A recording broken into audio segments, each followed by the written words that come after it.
Starting में हमें दिखाया जाता है कि जाओलिंग की वो कविता सुनकर प्रिंसेस जिशान काफ़ी ज़्यादा हैरान होती हैं और अपने मन में कहती हैं, मैंने तो कभी नहीं सोचा था कि जाओलिंग सच में इतना ज़्यादा टैलेंटेड होगा और शब्दों का इतना अच्छा रचयिता होगा।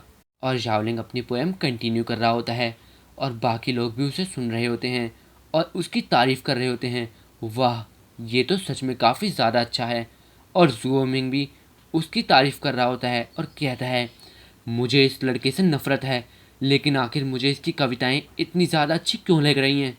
इसके बाद शाओलिंग डोंगफेंग की तरफ देखता है और हमें दिखाया जाता है कि उसका एटीट्यूड भी शाओलिंग की कविता सुनकर काफ़ी ज़्यादा बदल गया होता है और वो शाओलिंग को उस इंसिडेंट के बारे में सब कुछ भूल चुकी होती है जैसे।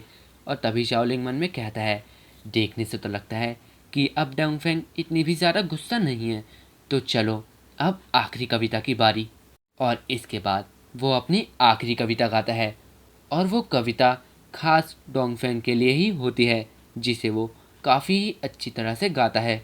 और उसकी आखिरी कविता को सुनकर बाकी बंदे एकदम उछल से जाते हैं और कहते हैं, आखिर ये कैसे हुआ, जाओलिंग इतना अच्छा कविता गायक कैसे बन गया अचानक से।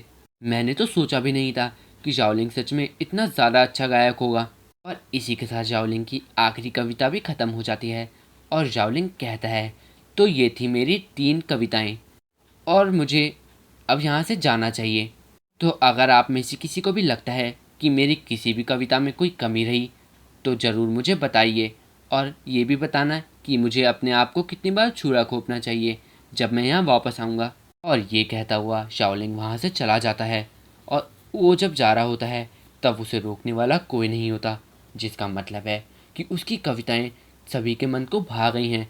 और वहाँ काफ़ी ज़्यादा सन्नाटा छा जाता है और वहाँ के लोग कह रहे होते हैं, आखिर कोई बंदा इतने प्यारे तरीके से कविता कैसे गा सकता है। हमें शर्म आनी चाहिए कि हम शाओलिंग के कंपेयर में कुछ भी नहीं हैं। हमारी सारी पढ़ाई बिल्कुल व्यर्थ गई। आज इसी दिन से मैं अपनी सारी बुकों को त्यागता हूँ और मैं नॉर्थ में जाने वाला हूँ और वहाँ जाकर एक सोल्जर बनूंगा और अपने देश के लिए लड़ूंगा और उसी के लिए कुर्बान भी होऊंगा।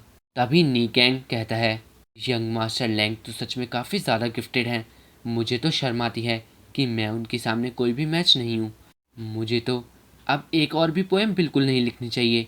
अब मुझे अपने क्लैन वापस जाना चाहिए और वहाँ जाकर सोचना चाहिए कि अब मुझे आगे क्या करना होगा।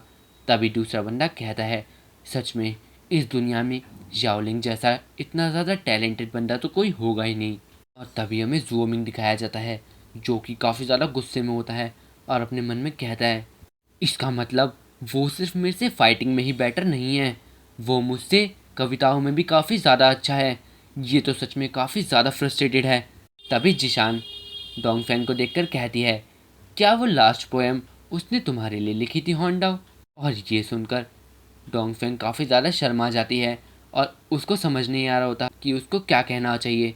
और तभी वो कहती है, नहीं, मुझे अभी याद आया कि मुझे यहाँ से जाना होगा।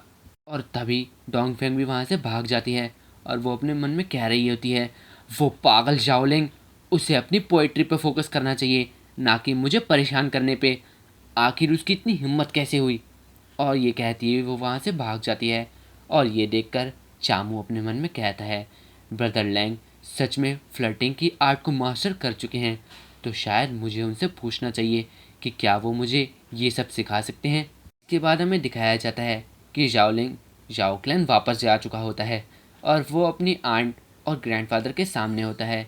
और तभी उसकी आंट कहती हैं, बहुत अच्छे जाओलिंग।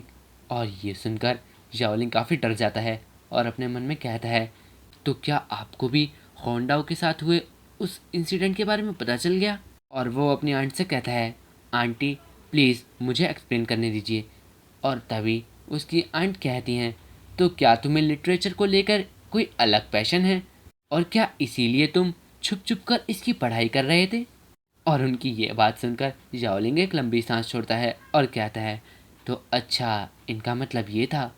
और वो कहता है, आखिर आप दोनों को इसके बारे में कैसा पता लगा, मैं तो बस अभी अभी यहाँ आया था। और उसकी आंट उससे कहती हैं, तो हमें कैसे पता लगा, तुम्हारी इस कारनामे के बारे में पूरे कैपिटल को पता लग चुका है और ये बात आग की तरह फैल रही है।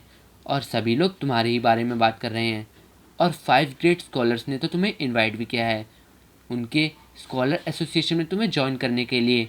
और उन्होंने एम्पर से ये दरख्वास्त भी करी है कि वो तुम्हें एक टाइटल भी दे दें ऑफिशियली। और तभी मास्टर जाओ कहते हैं, वाह मेरे ग्रैंडसन, तुम तो सच में काफ़ी ज़्यादा अद्भुत हो। वो लोग तो तुम्हें देखकर बिल्कुल जल ही गए होंगे उस समय। वो मुझे कभी भी पसंद नहीं करते थे और हमेशा मेरी बुराई करते रहते थे। तो इसलिए आज जो भी तुमने किया है उसके बाद तुमने मेरा सीना गर्व से ऊंचा कर दिया है लैंग। मुझे नहीं लगा था कि तुम्हारे पास ऐसा टैलेंट भी होगा।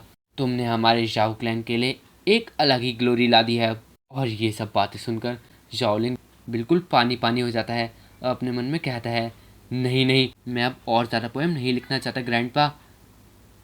मैं तो सिर्फ एक मार्शल आर्टिस्ट बनना चाहता हूँ। तभी मास्टर जाओ उसके पास आते हैं और उससे कहते हैं, चिंता मत करो, मैं ये सब तुम्हारे लिए हैंडल करूँगा। तुम सिर्फ अपनी ट्रेनिंग पर फोकस करो और खुद की सोल को अवेक करो। तुम्हें अब मार्शल हॉल जाने की कोई ज़रूरत नहीं है। और ये सुनकर जावलिन काफ़ी ज़्यादा खुश हो जाता है और कहता है, अरे वाह, मुझे तो सिर्फ मार्शल आर्ट्स पसंद है। और इसी के साथ ये एपिसोड एंड हो जाता है।